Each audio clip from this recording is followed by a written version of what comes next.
Hi guys, Paul here from Muscle Car. I've got our Super Tech Ian here again. We're just literally looking over this engine which Ian has just rebuilt.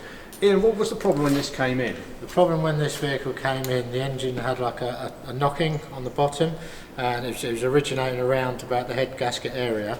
If I take you over to this block over here, what was happening was, this is the piston, and the piston comes up and down. It has an induction stroke as it comes down, and when it comes up it's a compression stroke.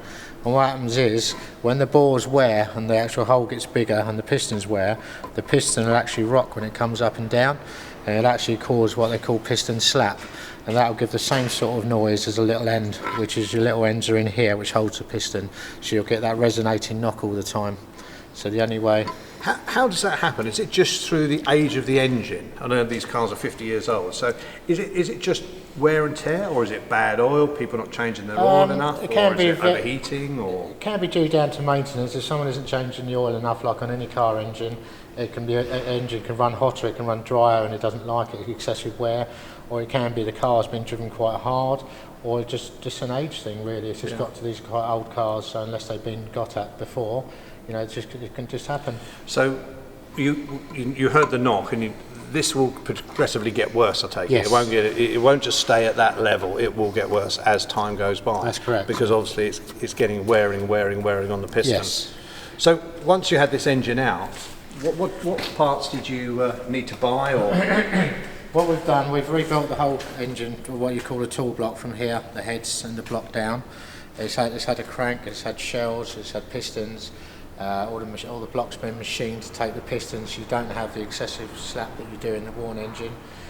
We've got a new Edelbrock Performer dual plane intake manifold. We've got an AVS Edelbrock 4-barrel carburettor. We have the MSD distributor. Oh yeah, we spoke about the MSD last week, but how better that is to run. Yes, it's a lot higher voltage. And I suppose if you're doing this, you might as well do it all. That's right, yes. If you can afford it, of course. There's no point going halfway. If you're going to do it, you've got to do it. It's got the high-rise rocker covers on here to take, obviously, when you've got the roller rockers for the higher cam. The exhaust manifolds, as you can see, we painted them and they've come up really nice, as well as the rest of the engine. We've also replaced the timing gear, which is your two teeth wheels, and your chain inside on the front, which is always a must when you're rebuilding an engine. Like Paul was saying, you need to go the whole way and wake everything up, really. So Ian, how long does it take to... I know obviously every engine's completely different, but if you're stripping and you've got a problem with an engine like that, how long does it take? Are we talking weeks, days? I suppose you don't know really until you get into it. Do you really you obviously, your experience thought that was a piston slap, and you were right in thinking so.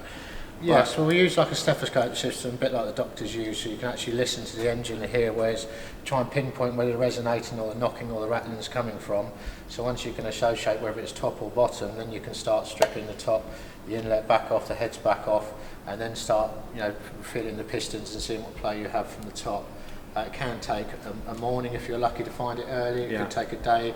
It could take a couple of days to pinpoint it, because the worst thing you want to do is put it all back together and then find out it's still there. Oh yeah, that would be a pain after taking it all out. So as you say, once you're out, you might as well do the whole job and make sure that everything's as good as it's going to be when you rebuild it. That when the engine goes back into the car, hopefully you've got another whatever many years. It's peace of mind as well. You know everything's been refreshed, and this will probably outlast the car, no doubt. Really? Yeah. Well, that's good.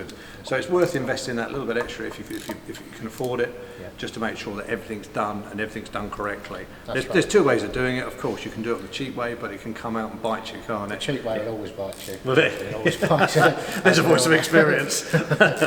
So if you're going to do it, get the whole thing done. Yeah, no, that's great. That's brilliant. Well, thanks, Ian. Appreciate that. Cheers. Okay, thank you.